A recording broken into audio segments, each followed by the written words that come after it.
Boa noite, queridos. Boa noite, graça e paz. Então vamos lá, né, queridos? O tema da mensagem: os benefícios da salvação. Esse é um tema muito extenso, querido, e eu vou tentar fazer um milagre, vamos dizer assim, né? Sintetizar um pouco os benefícios da salvação, os benefícios da obra da cruz, que são vários, são muitos.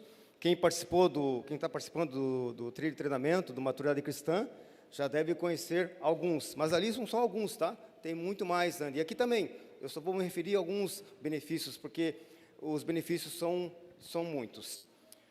Efésios, capítulo 1, versículo 3.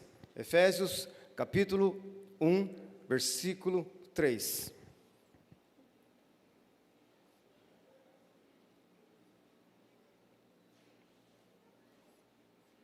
Normalmente é bom começar uma pregação descontraindo, né? Mas eu não consigo fazer isso. Eu já vou direto aqui na palavra, tá? Então, normalmente é bom descontrair um pouquinho, né? Mas eu vou aqui, na verdade, eu quero até falar uma coisa aqui. Eu quero confessar uma tentação aqui, queridos. Posso fazer isso? Confessar uma tentação aqui. Ontem, no Comuna Kids, na festa das crianças que teve aí, né?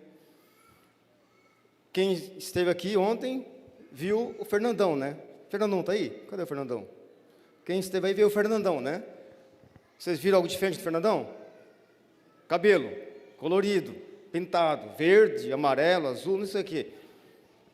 Quem anda por perto sabe que Fernandão, ele me perturba. Fernandão, ele me perturba. Ele me vê, ele me perturba. E ontem, quando eu vi aquele cabelo dele assim, aquele cabelo todo colorido, eu confesso que passou no meu coração, assim, que essa tinta não sai desse cabelo. Que fica essa tinta nesse cabelo, pelo menos uma semana, né? Pelo menos no culto, né? Pelo menos no culto aqui ele viesse. Mas foi só uma tentação, tá, Fernando? Já passou, agora sou pastor, né? Não posso ter essas tentações com o pastor, então, amém, tá perdoado, obrigado, viu? Mas deixa para a próxima, tá, Fernandão? Mas se ficasse um dia, até que estava bom, viu? Pelo menos, tudo bem, vamos para lá. Vamos lá, pessoal, deixa para lá a brincadeira. Efésios capítulo 1, versículo 3, diz assim: bendito seja o Deus e Pai de nosso Senhor Jesus Cristo, que nos abençoou com o quê? Com todas as bênçãos. Em outra versão fala com toda sorte de bênçãos espirituais, nos lugares celestiais, em Cristo Jesus. Eu e você fomos abençoados. Querido, você entende essa profundidade, querido? Eu e você fomos abençoados com toda sorte de bênçãos espirituais, nos lugares celestiais, aqui, ó, domínios celestiais, em quem? Em Cristo. Ah, Pai querido, nesta noite a minha oração e o meu desejo é que esta palavra caia profundamente em nosso coração, para entendermos, compreendermos a profundidade da Tua obra, para entendermos o que Cristo fez por nós naquela cruz. Abre nossos olhos, nosso coração, Espírito Santo, traga essa revelação, esse entendimento profundo ao nosso coração, em nome de Jesus. Em nome de Jesus.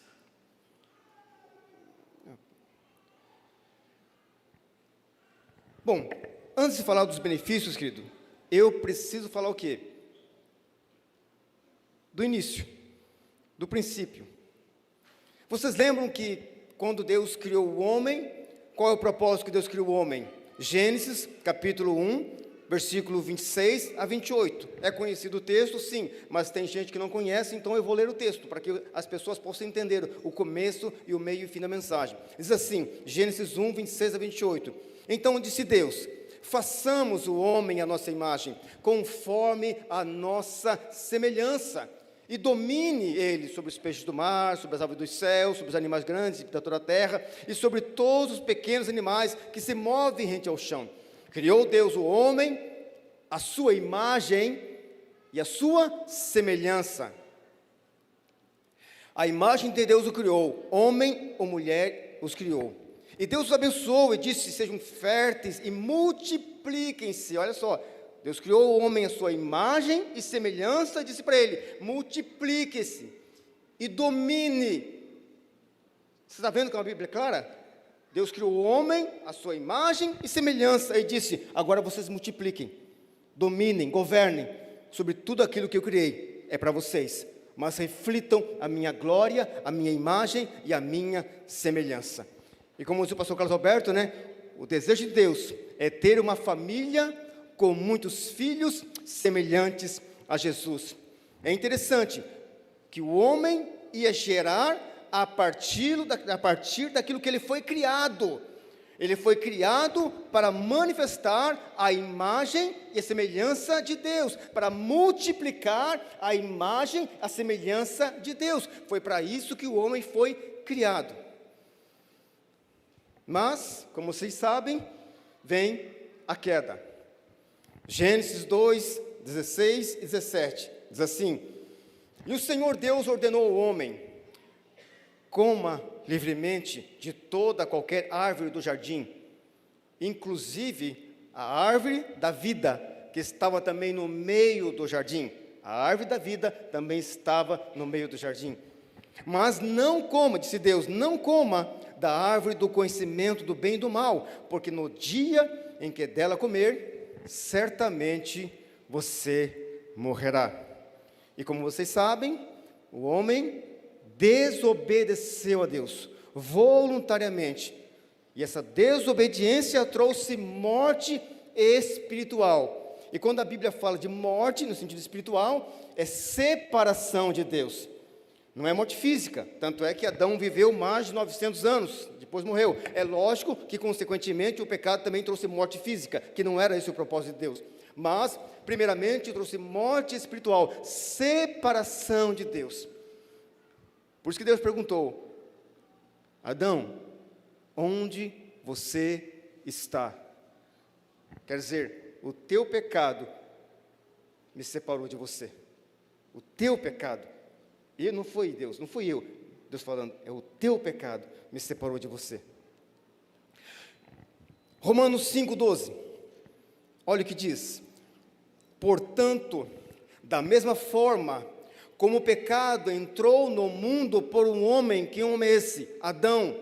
E pelo pecado, a morte, morte espiritual, separação de Deus, assim também a morte veio a todos os homens, porque todos pecaram. Veja, questão de natureza. O homem foi criado para reproduzir a natureza de Deus, mas quando ele pecou, ele perdeu essa natureza e começou a reproduzir a sua própria natureza inclinada para o pecado, uma natureza maligna. Por causa do pecado, o homem foi separado de Deus, porque o salário do pecado é a morte. Romanos 1:23. O homem, então, se torna escravo do pecado, dessa natureza maligna, e a partir daí ele começa a gerar filhos conforme a sua imagem e a sua semelhança. Você entendeu? O homem, por causa do pecado, perdeu a imagem e semelhança de Deus. Era para ele reproduzir, é para ele multiplicar, segundo aquilo pelo que ele foi criado. O propósito de Deus: façamos o homem à nossa imagem e semelhança. Mas por causa do pecado, ele perdeu isso. E a partir daí, ele começou a reproduzir segundo a sua natureza do pecado. Eu estou tendo dificuldade aqui porque eu tive que trocar de notebook, o meu deu problema, mas eu não estou me dando bem com a da minha esposa aqui, que ela paga toda hora aqui esse negócio aqui. Aí toda hora eu ligo e volta para o zero, daí tem que ficar arrumando esse troço aqui. Esse que me pegou de surpresa isso aqui agora. Mas vou tentar me ajeitar aqui, tá, pessoal? Então, se eu me bater um pouquinho, é por causa desse negócio aqui que estou me batendo aqui. Vamos lá, vamos voltar aqui.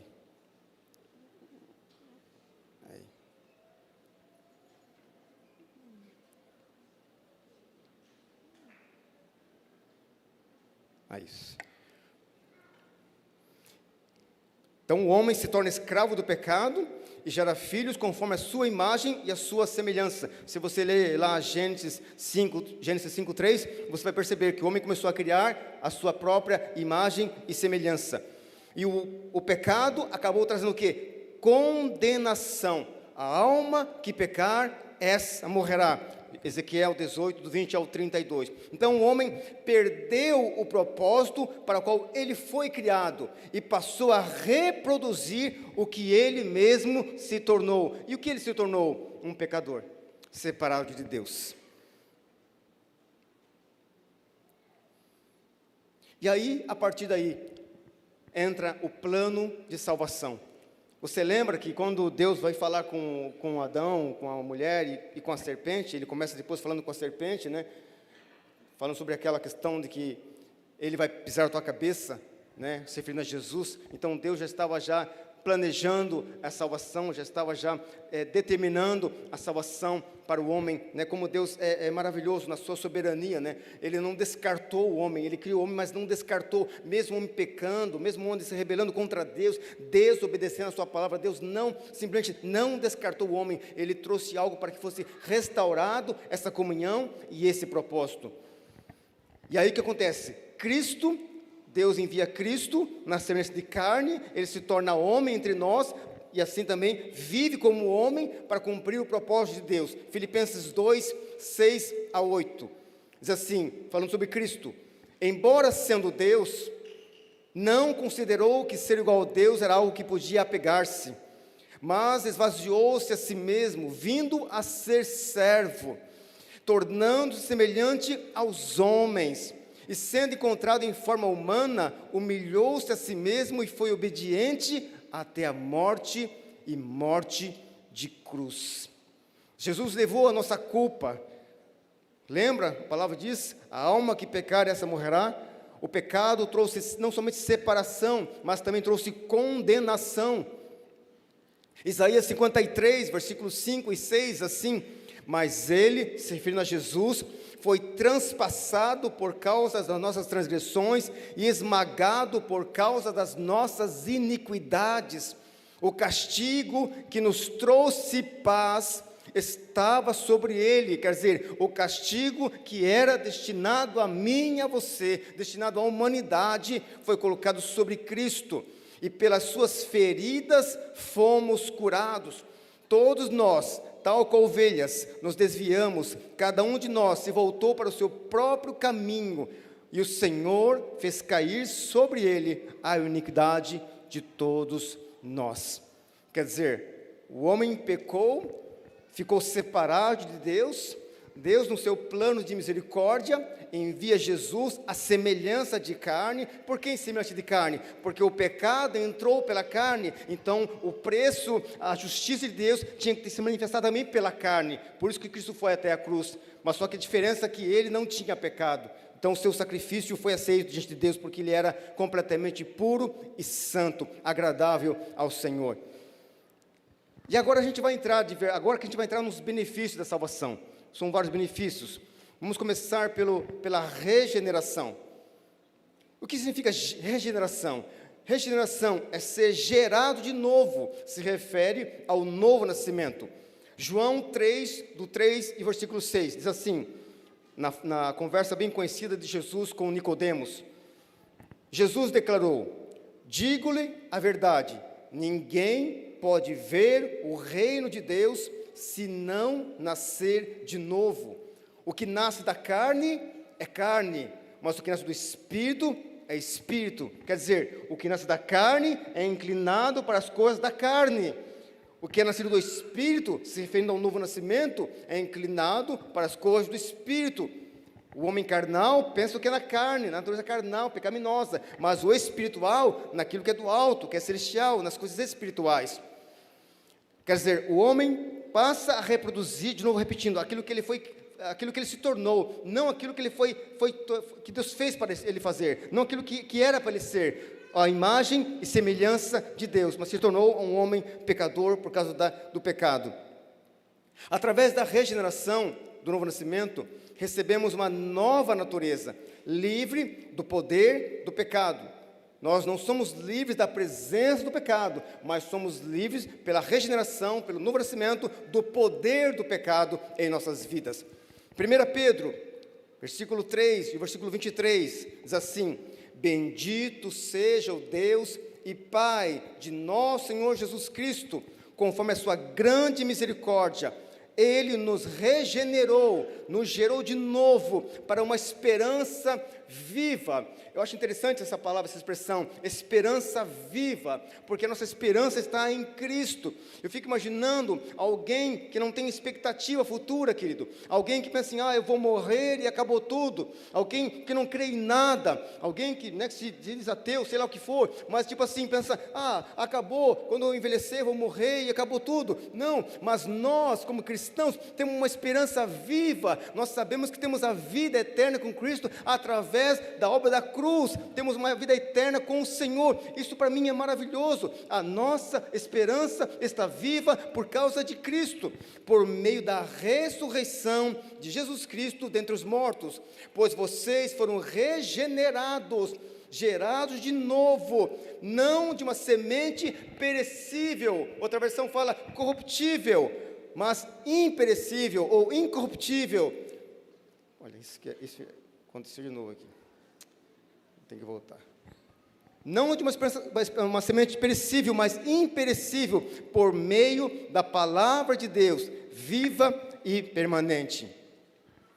Através da regeneração, eu e você fomos incluídos na morte de Cristo. Romanos 6, versículos 6 e 7, diz assim: pois sabemos que o nosso velho homem foi crucificado com ele, com Jesus, para que o corpo ou a natureza do pecado seja desfeita, destruída, e não sejamos mais escravos do pecado, pois quem morreu em Cristo, foi justificado do pecado. João 12, 32, mas eu, Jesus falando, quando for levantado da terra, atrairei todos a mim. Gálatas 2:20, fui crucificado com Cristo, assim já não sou eu quem vive, mas Cristo vive em mim. A vida que agora vivo neste corpo, vivo pela fé no Filho de Deus, que me amou e se entregou por mim. Fomos incluídos na morte de Cristo para morrermos para nós mesmos, para o nosso ego. Eu e você fomos incluídos naquela cruz, espiritualmente falando. Eu e você.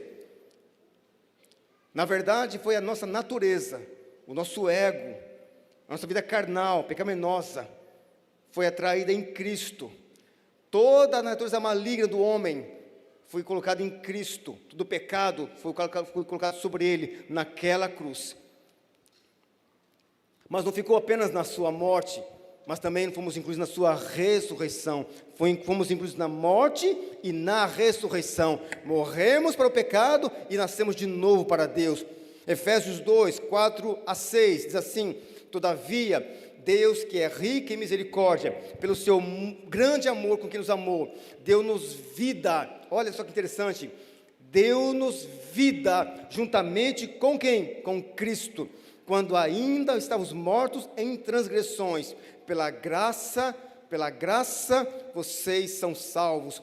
Deus nos ressuscitou com Cristo e nos fez assentar nos lugares celestiais em Cristo. Olha que coisa tremenda, querido. Ele nos atraiu no seu corpo, destruiu na sua natureza maligna o poder do pecado que estava sobre nós, e quando Ele nos ressuscitou, nós ressuscitamos com Ele, e a palavra diz, em novidade de vida, quer dizer, em nova vida. Vocês lembram do batismo? O batismo tem essa simbologia. Quando a pessoa é mergulhada, se refere à morte. Quando ela é levantada, se refere o quê? À ressurreição. Morte e ressurreição. Por isso que o batismo, ele é uma representação. O batismo, eu gosto de enfatizar isso, ele não salva. O batismo é uma representação, é uma confissão pública de fé. O que salva é Jesus. É a tua fé na obra da cruz, naquilo que Cristo fez por mim e por você. Morrendo, ressuscitando e nos dando uma nova vida. E assim, querido, eu e você passamos a ter uma nova natureza. E essa nova natureza, para quê?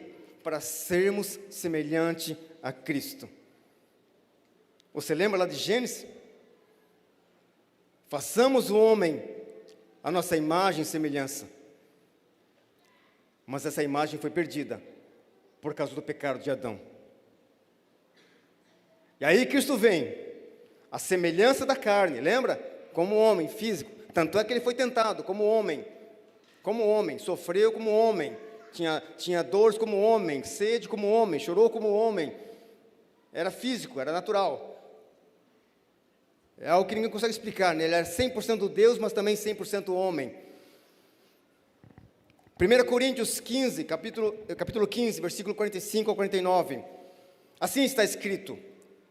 Esse texto aqui tem que falar bem devagar para a gente entender, né? Que ele é bem extenso. Vamos lá. O primeiro homem, Adão, tornou-se um ser vivente que recebeu vida.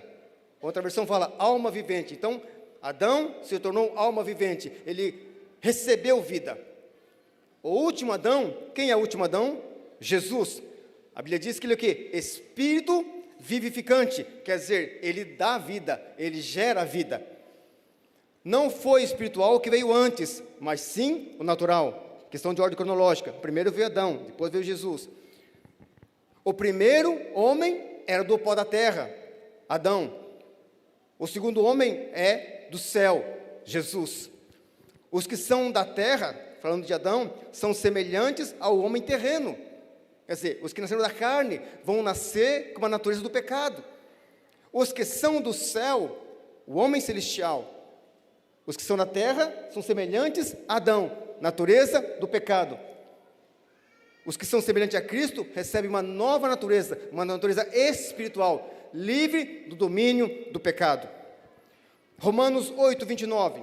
Pois aqueles de antemão conheceu, também os predestinou para serem conformes à imagem de seu Filho, a fim de que ele seja o primogênito entre muitos irmãos. Olha o texto novamente falando aqui, querido. Sermos conformes à imagem do seu Filho.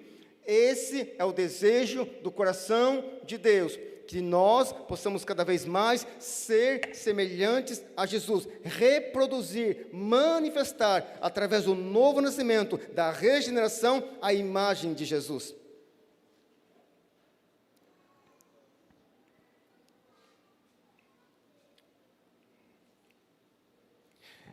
Efésios 4:13.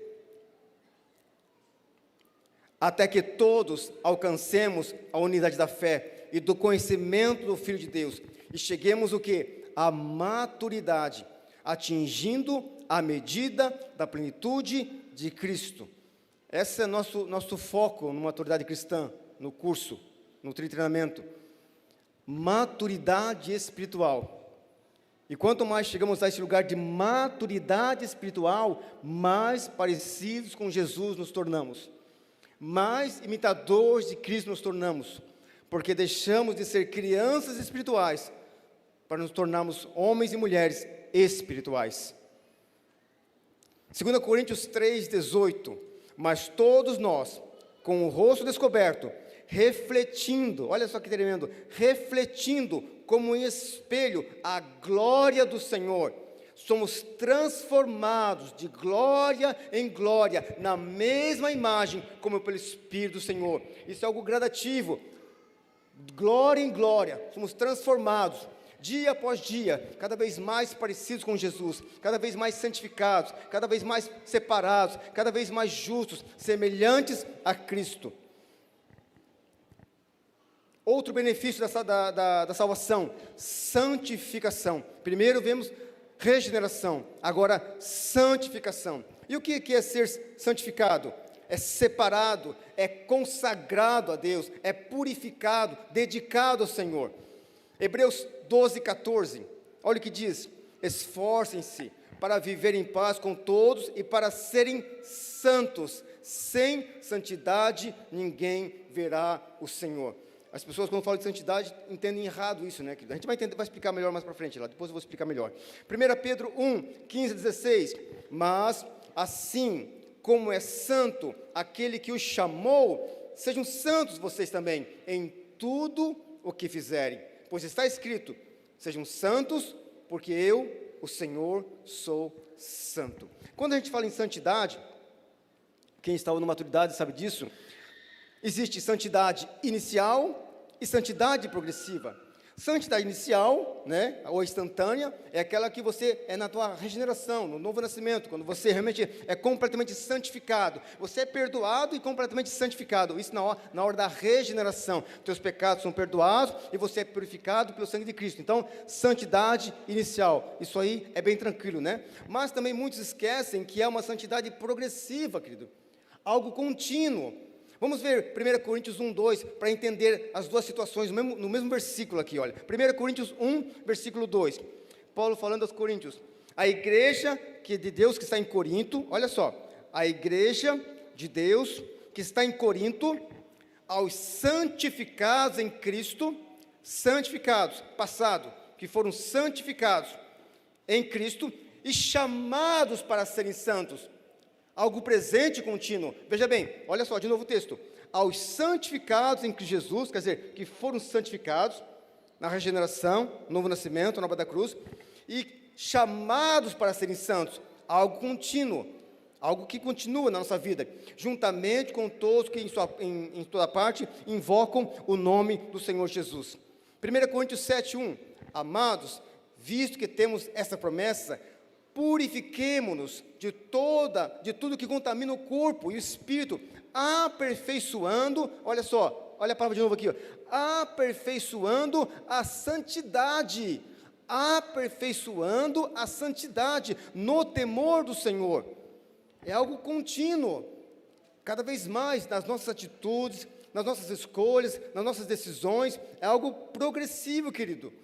Você lembra daquele texto lá de 1 Coríntios 9, 27, que Paulo fala, eu subjugo o meu corpo, eu esmurro o meu corpo? Não é que Paulo ficava batendo nele, cara, não é aquela autoflagelo, não, querido. É que Paulo, ele subjugava em buscar o Senhor, ele buscava essa santidade, ele não se inclinava pelas coisas da carne. É aquilo que a gente falou, o carnal vai buscar aquilo que é da carne, o espiritual vai buscar aquilo que é do espírito. Se eu nasci de novo, se eu sou uma nova criatura, a tendência natural é eu me inclinar para onde? Para as coisas espirituais. Não faz sentido eu que nasci de novo, fui regenerado, recebi um novo coração, uma nova natureza, eu me inclinar para as coisas da carne, eu buscar as coisas da carne e desprezar as que são espirituais. Aí não há novo nascimento. É por isso que muitas pessoas vivem uma religiosidade. Muitas pessoas fazem confissões, mas são confissões vazias. Muitas confissões são confissões emotivas. Muitas vezes apelos forçados. Vão para Cristo, mas por necessidades, mas não por uma situação realmente de regeneração, de nascer de novo, de ter uma experiência real com Cristo, de viver para Cristo, de manifestar a imagem de Cristo. É isso que nós temos que entender. O nascido de novo, o regenerado, o santificado, ele reflete a imagem de Cristo. Ele reproduz aquilo pelo qual ele nasceu, Cristo, e não mais a natureza adâmica. Então essa santidade progressiva, ela envolve desejos, envolve emoções, envolve decisões, querido. É você que a cada dia temos que procurar isso, decidir isso. A nossa inclinação em buscar mais de Deus ou menos de Deus, em buscar aquilo que me edifica ou aquilo que não me edifica, a dar lugar para as coisas da carne ou dar lugar para aquilo que é do Espírito. Isso aí sou eu, querido, que escolho. São as minhas decisões. É eu que vou buscar aquilo em Deus. Se eu vou buscar mais a palavra, se eu vou orar mais, se eu vou me envolver mais com a igreja, com o ministério, com a célula, é a minha decisão, é a minha escolha, querido. Isso é pessoal de cada um. E conforme você vai escolhendo, você vai reproduzindo, é fato. Não tem como eu ser alguém que me alimenta da palavra, que ora, que busca, se consagra a Deus, que se envolvido com a igreja, com o reino de Deus, com a vontade de Deus, e ficar inclinado para o pecado. É difícil, querido, não dá para entender isso. A mesma coisa também alguém que vive no pecado, vive brincando com o pecado, brincando com Deus, não está nem aí para a igreja, não está nem aí para o ministério, não está nem para nada, vive uma mentira, vive um engano, querido, faz uma cara de crente, finge que é crente, e não faz sentido, querido, não faz sentido.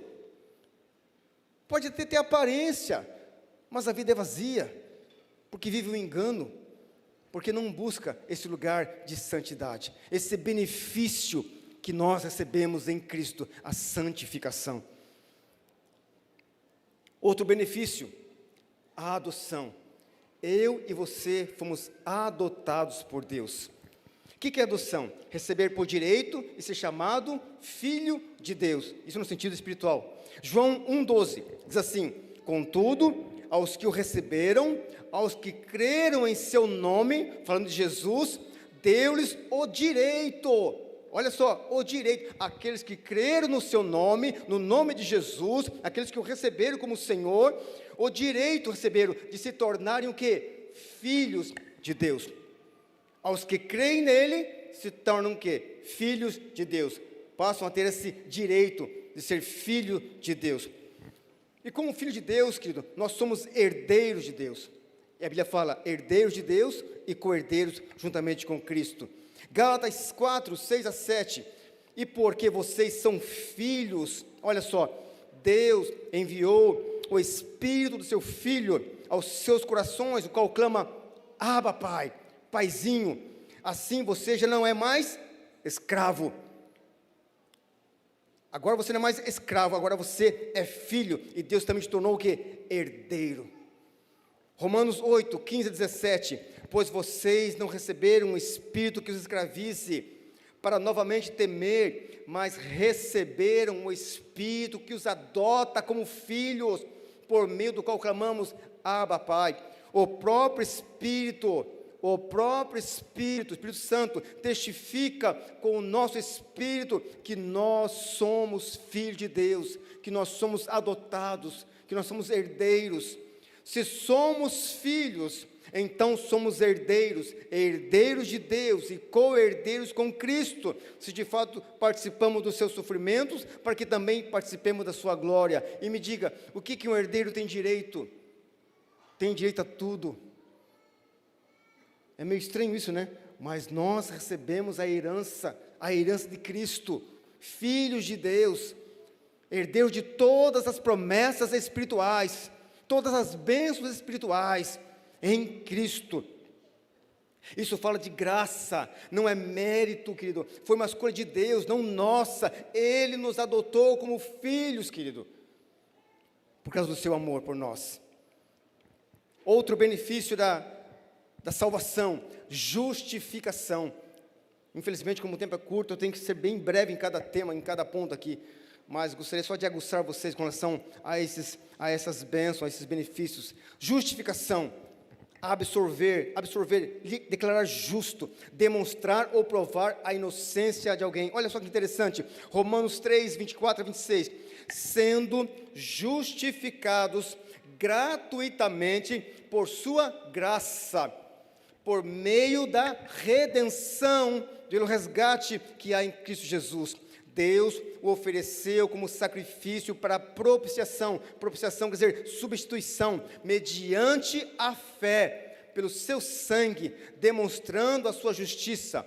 Em sua tolerância, havia deixado impunes os pecados anteriormente, mas no presente demonstrou a sua justiça, a fim de ser justo e justificador daquele que tem fé em Jesus.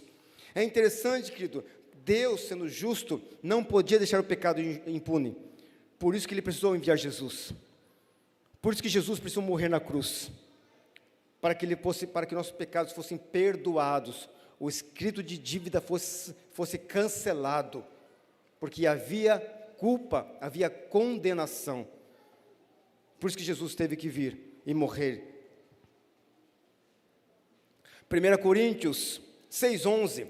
Assim foram alguns de vocês, mas vocês foram lavados, foram santificados, foram justificados no nome do Senhor Jesus e no Espírito do nosso Deus. Gálatas 3,11.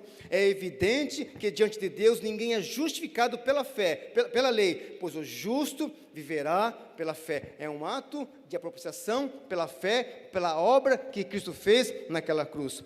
A justificação é um ato da bondade de Deus, recebida pela graça, por intermédio de Cristo, que nos livrou da ira de Deus e de toda a acusação. É por isso que o diabo não tem poder para acusar a mim e a você, porque nós somos justificados em Cristo. Quando o Senhor olha para nós, Ele vê a justiça do seu Filho Jesus, não vê mais pecado, não vê mais condenação. E é interessante, querido, que a justificação não é algo apenas presente ou para o teu futuro, não, ela pagou todo o teu passado, até o que você fez no passado foi pago.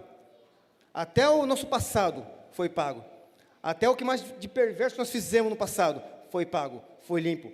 Tudo foi justificado em Cristo. Nós somos completamente perdoados através desse ato de justificação em Cristo Jesus. Outro benefício da salvação, redenção. Significa ato ou efeito de redimir, de remir, de libertar alguém, de resgatar, de tirar do cativeiro.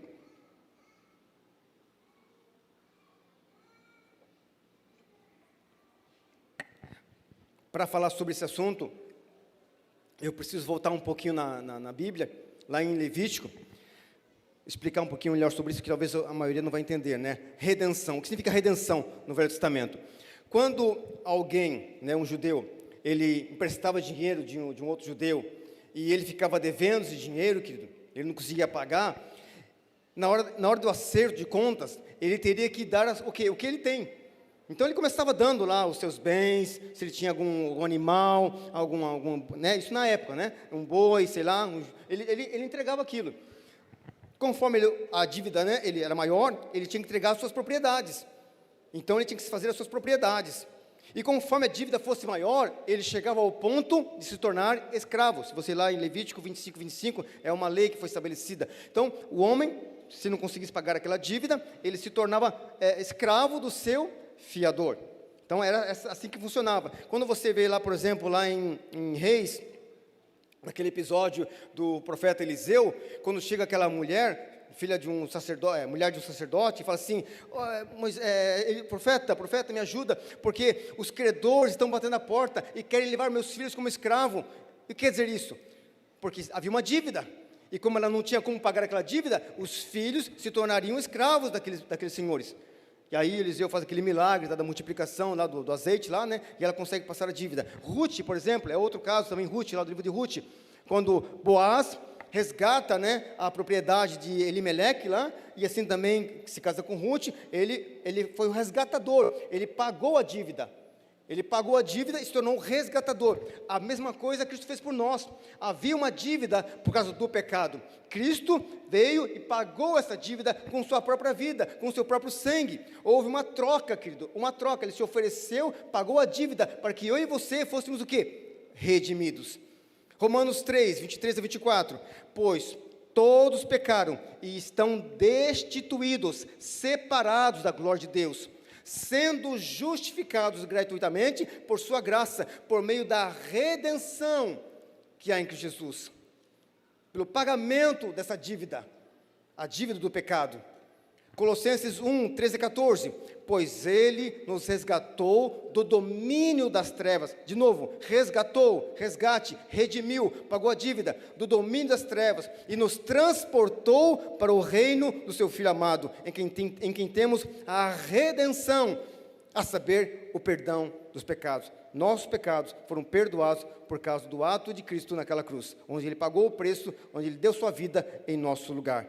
Efésios 1, 7 e 8, nele, em Cristo, temos a redenção, o resgate, por meio do quê? Do seu sangue, o perdão dos pecados, de acordo com as riquezas da graça de Deus, a qual Ele derramou sobre nós com toda sabedoria e entendimento. Por intermédio de quem? Por intermédio de Cristo, eu e você fomos redimidos, resgatados da condenação do pecado, da condenação do inferno, da morte eterna, da separação eterna. Isso faz o quê, queridão? Nós nos tornamos o quê? Devedores de Deus, em bom sentido. Porque Ele resgatou, Ele nos comprou. E assim como no passado, quando o resgatador pagava a dívida daquela pessoa, e normalmente quem fazia isso era um parente próximo, aquela pessoa que devia se tornava escravo daquela pessoa. Porque ele pagou a dívida, então você agora não é mais escravo dele, agora você é meu escravo. Só que a diferença é que aquele parente tratava a pessoa com bondade, não como escravo. Tratava completamente diferente, não como escravo. A mesma coisa que Deus fez conosco. Éramos escravos do pecado, escravos do diabo, fomos redimidos, resgatados, transportados para um reino de luz. Agora nos tornamos o quê? Escravos de Deus. Porque quando você fala a palavra servo, servo na verdade é o mesmo sentido que escravo. É que servo fica mais bonitinho, né? Servo de Deus, eu sou servo do Deus do Altíssimo. Mas é escravo, querido. Servo é escravo, é a mesma coisa. Então nós nos tornamos escravos de Deus. Só que a diferença, querido, é que o diabo, né? Lá em João 8,44 fala, né? Filhos do diabo, né? É interessante, né? Filhos do diabo. O diabo trata como escravos. Se você vê alguns lugares assim, religiões que chamam a pessoa, né, de cavalo, dão nomes às pessoas, você é um cavalo, dentro da sua linha, né, daquela religião ali, chamam as pessoas com nomes assim, bem estranhos, bem tristes, né, é o tratamento que é dado àquela pessoa. Olha como que é, Deus, apesar de sermos escravos, Ele o quê? Nos trata como filhos. Olha que tremendo, queridão, o diabo trata como escravo, Deus nos trata como filhos, mesmo sendo escravos. Outro ponto aqui benefício da salvação, reconciliação. O que é reconciliação? Fazer voltar, eu achei interessante esse termo aqui, ó, fazer voltar a antiga amizade, juntar ou unir novamente. Aí, volta lá para Gênesis de novo. Lembra de Gênesis lá? Quando o homem pecou, o que aconteceu? Houve o quê? Separação. A Bíblia diz que o homem se tornou inimigo de Deus. Inimigo por causa do pecado. Colossenses 21, 23. Olha o que diz. Antes, vocês estavam separados de Deus e em suas mentes eram o quê? Inimigos por causa do mau procedimento de vocês. Mas agora, Ele os reconciliou pelo corpo físico de Cristo, mediante a morte, para apresentá-los diante dele santos, inculpáveis e livres de qualquer acusação. Olha que tremendo, querido, o amor de Deus, a bondade de Deus, a que ponto Deus chegou, por amor a mim e a você, por amor a nossas vidas. Romanos 5, 10 e 11, se quando éramos inimigos de Deus, fomos reconciliados, querido, unidos de novo a Ele, com Ele, mediante o que? A morte de seu Filho. Quanto mais agora, tendo sido reconciliados, seremos salvos por sua vida. Não apenas isso, mas também nos gloriamos em Deus, por meio de nosso Senhor Jesus Cristo, mediante quem recebemos agora reconciliação. Fomos reconciliados, restaurados a este lugar, que era a vontade de Deus, filhos de Deus, para manifestar a sua glória, para manifestar o seu poder. Por causa do pecado, nos tornamos inimigos de Deus, mas pela sua graça e misericórdia, por intermédio de Cristo, fomos reconciliados para reconciliar. Tem um texto lá de 2 Coríntios 5, acho que 19 e 20, que fala, eu lembro esse texto porque quando eu era criança, tinha embaixadores do rei, falava, de sorte que somos embaixadores da parte de Cristo. E aí a Bíblia diz que o Senhor nos chamou para reconciliar as pessoas também. Nós nos tornamos também o quê? Instrumento de bênção. Assim como fomos reconciliados, nos tornamos também pessoas para reconciliar outras pessoas para o reino de Deus.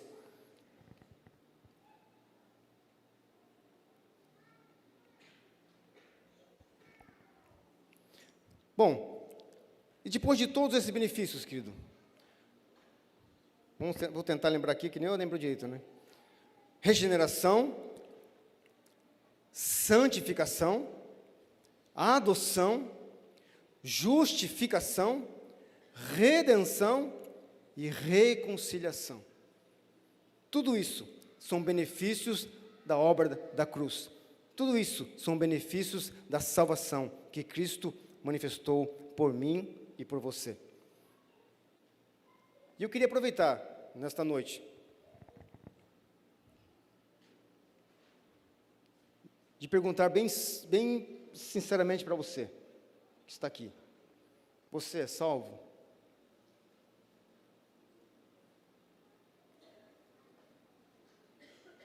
Você é salvo? Você foi regenerado? Você foi santificado na obra da cruz? Você foi adotado como filho? Você foi justificado? Você foi redimido? Você foi reconciliado?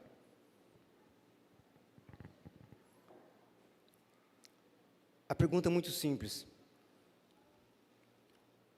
Uma vez salvo, regenerado, transformado, eu vou manifestar a imagem de Cristo.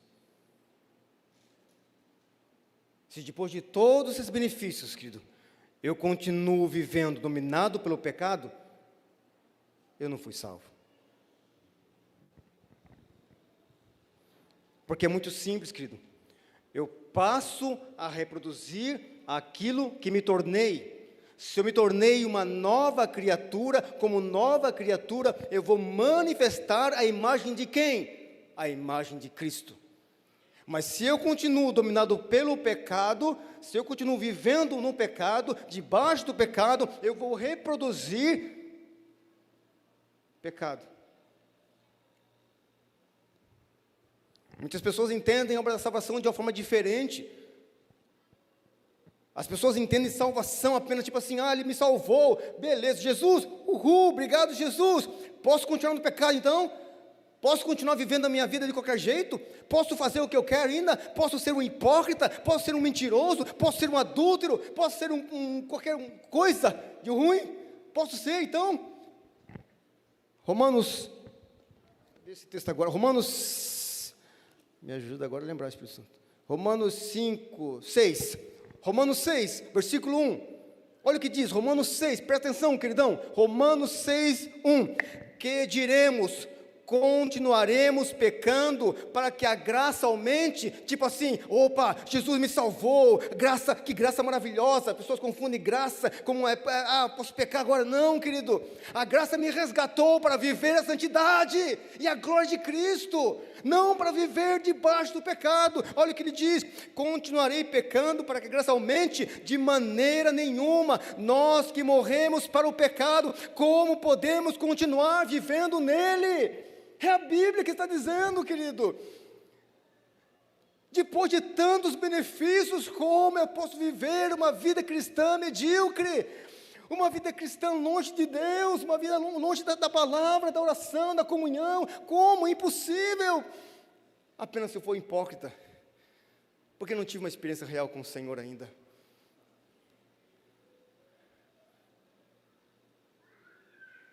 Regenerado, santificado, reconciliado, adotado, redimido.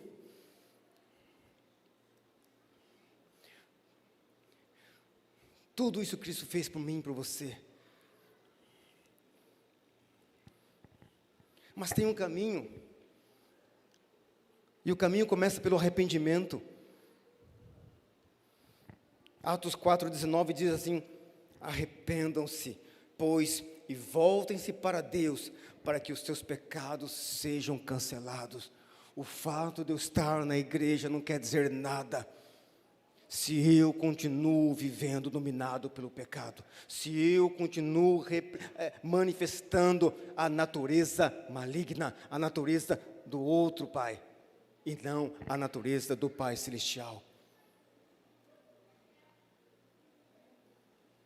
Qual é a mensagem de João Batista quando ele começou a pregar? arrependei-vos, porque é chegado o reino de Deus. E aí vem Jesus, arrependei-vos, porque o reino de Deus está entre vós. E aí vem Pedrão aí também, arrependei-vos dos seus pecados, para que sejam perdoados. Arrependimento não é remorso, não é um choro de tristeza, mas que passa no dia seguinte, mas é uma coisa no coração, fruto da manifestação de Deus, do Espírito Santo, convencendo do pecado. E depois do arrependimento vem o que? A confissão, Romanos 10, 9. Olha que texto, queridão, presta atenção. Romanos 10, 9. Se você confessar com a sua boca que Jesus é Senhor, olha que interessante. Ele não é apenas Salvador, querido, Ele é Senhor, porque Ele te resgatou, Ele te comprou com seu sangue, por isso agora Ele se tornou Senhor da minha vida, Senhor da sua vida, para aquele que confessar com a sua boca que Ele é Senhor, e em seu coração crer que Deus o ressuscitou dentre os mortos, será salvo. Crer na obra da cruz, crer na sua morte, inclusão, ressurreição com Cristo, para uma nova vida, viver em novidade de vida, ser transformado, completamente transformado.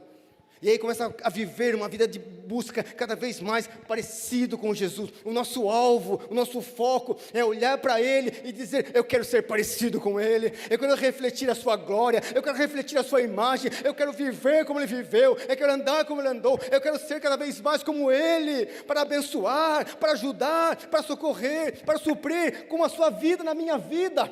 Como diz lá em Gálatas, vivo não mais eu, mas Cristo vive em mim. Que coisa gloriosa.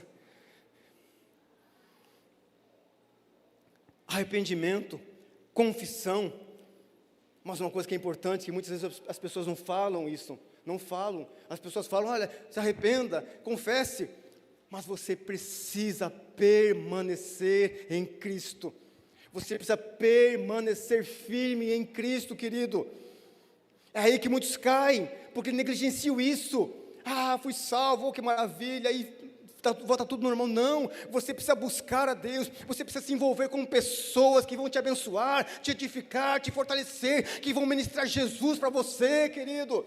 Vão te envolver em coisas espirituais, não carnais, não malignas. Você passa a não ter mais prazer naquilo que é carnal, mas naquilo que é espiritual.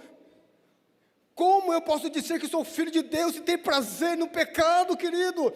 Vem os meus amigos lá com pornografia, com besteira, com piadinha suja, e eu achar graça, achar legal, achar gostoso. Não cabe isso mais em mim, querido, porque eu fui santificado, eu fui redimido, eu fui resgatado, eu fui perdoado, querido. Ele me colocou em regiões celestiais, querido. Ah, que coisa gloriosa, quantos benefícios. Isso precisa mexer com o meu coração, com o seu coração, que a nossa atitude a cada dia, de nos posicionarmos em Cristo. Sede santos, porque eu, Senhor, sou santo. Sede santos. Não estou falando de perfeição, meu amado. Não estou falando de impecabilidade. Agora sou santão, perfeitão. Não, meu amado. A gente reconhece a nossa natureza, a nossa fraqueza, a nossa limitação. É por isso que nós buscamos a Ele. Ah, Senhor, ajuda-me a viver cada vez mais parecido contigo. João 15, 4. Permaneçam. Jesus falando, permaneçam em mim. E eu permanecerei em vocês.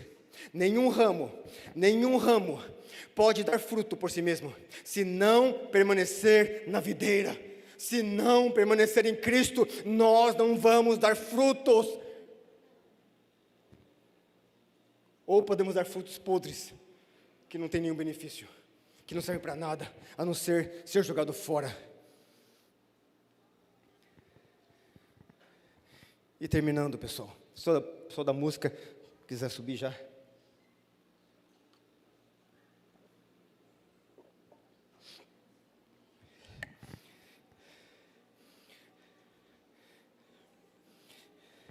Eu acho magnífico o amor de Deus. Ele me dá todos esses benefícios, todos esses benefícios. E eu falei só alguns, tá, pessoal? Tem mais ainda. É que não dá para falar tudo hoje. Ainda deve meio, eu nem sei por que falei tantos hoje. A Bíblia diz que Ele nos deu o seu Espírito. O seu Espírito. Olha o que diz João 14, 15, 16. João 14, 16, 17. Jesus falando: e eu pedirei ao Pai, e Ele lhes dará outro conselheiro, para estar com vocês para sempre.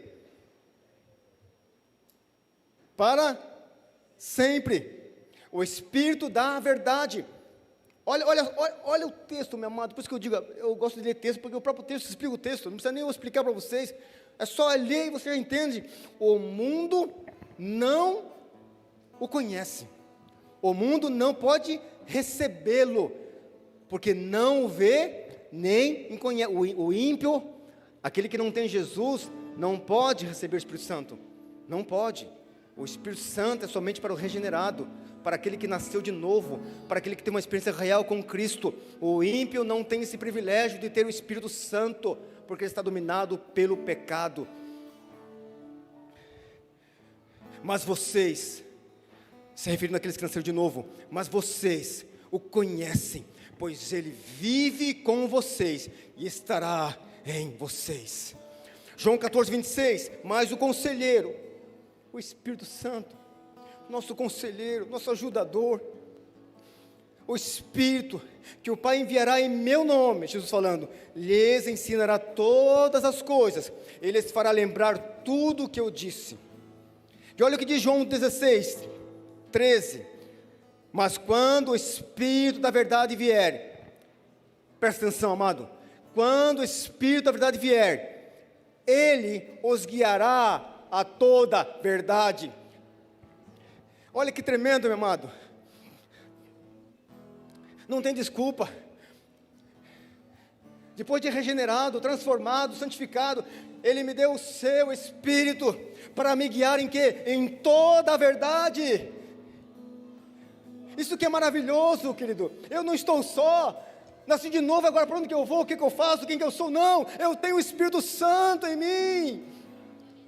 A questão é que eu preciso ouvir a sua voz, eu preciso me inclinar para Ele, eu preciso ansiar por Ele, eu preciso desejar mais dEle na minha vida, eu preciso dizer, Espírito Santo, guia a minha vida, Espírito Santo, ajuda a ser mais santo a cada dia, Espírito Santo, eu quero refletir a glória do meu Senhor, eu quero manifestar a glória do meu Rei, eu quero viver cada dia mais para Ele, Espírito Santo, me ajuda nas minhas fraquezas, ajuda-me a ser mais santo, ajuda-me a ter mais autoridade, a ter poder, a ter vida, a ter santidade, a manifestar e refletir a sua glória.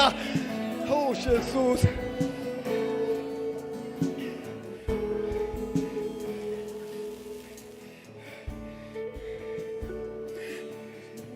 sabe o que é tremendo, amados? Sabe o que é tremendo, queridos?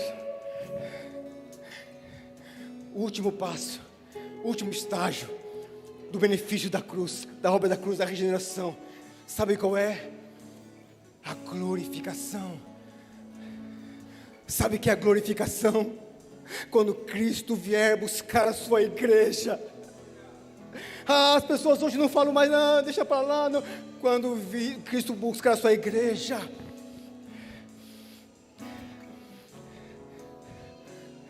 só vai quem for salvo, só vai quem for transformado, quem foi regenerado, quem teve uma experiência com Jesus, de novo nascimento, que experimentou a obra da cruz. Espírito Santo, venha nesta noite ministrar ao nosso coração, para que haja arrependimento, para que haja confissão, para que realmente possamos ser transformados por Ti, Espírito Santo. Vem manifestar a Tua glória, vem manifestar o Teu poder, libera sobre nós a Tua unção, para arrependimento, para confissão, para que possamos conhecer ao Senhor verdadeiramente, não somente de ouvir falar, não somente uma experiência religiosa, legalista, Senhor, não quero mais viver no pecado, debaixo do pecado, mas viver cada vez mais para a Tua glória e para o Teu louvor.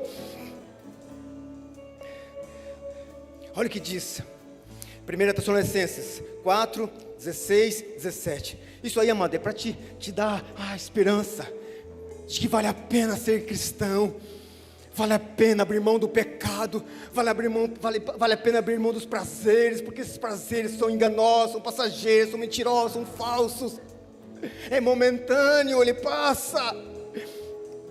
E todo pecado que traz prazer é momentâneo, que traz desgraça na nossa vida.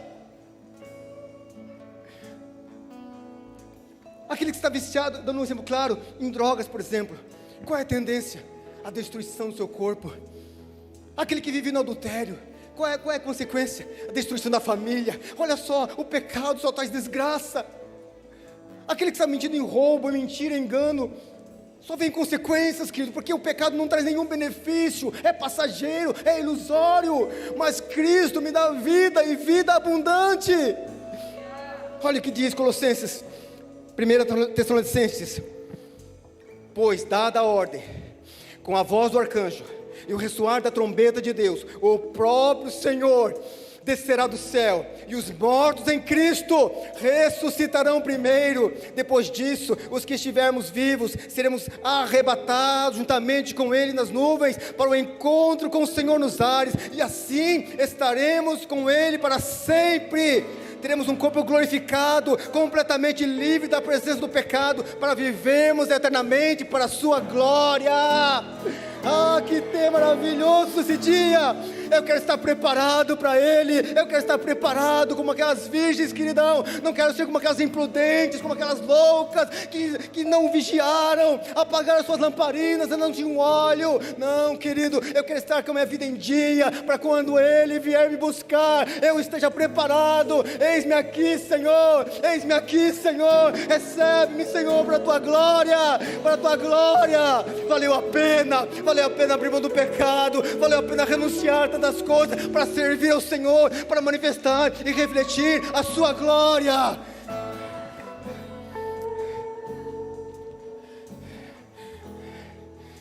Oh Jesus, oh Jesus,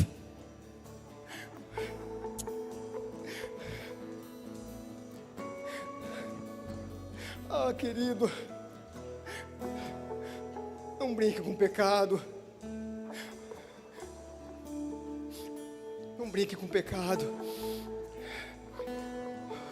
O pecado traz morte, traz separação e traz condenação eterna. Talvez depois de tanto tempo na igreja, você não entendeu ainda o Evangelho, as boas novas da salvação. Ele veio para me dar vida, e vida plena, e vida abundante. Para finalizar, quero ler um texto de Romanos 8. Eu queria que você só prestasse atenção no texto. Eu queria que agora você não se distraísse com o celular. Deixa o celular de lado agora, tá? Deixa o celular agora um pouquinho. Deixa o celular. Estou cansado de ver gente na igreja com o celular, olhando outras coisas, mas não a palavra. Estou cansado, querido, cansado. Nós estamos brincando de crente. Estamos brincando de crente. Não levamos a palavra de Deus a sério. Às vezes eu estou no treinamento aqui nas quartas, né? Aí eu vejo umas pessoas conversando, papeando, algumas estão conversando lá atrás, não estão nem aí. Eu falei, misericórdia, Senhor. O que estou fazendo aqui? O que estou fazendo aqui? Quero um certificado. Pega o certificado então, me pede o certificado. Joe, eu quero um certificado para pendurar na parede.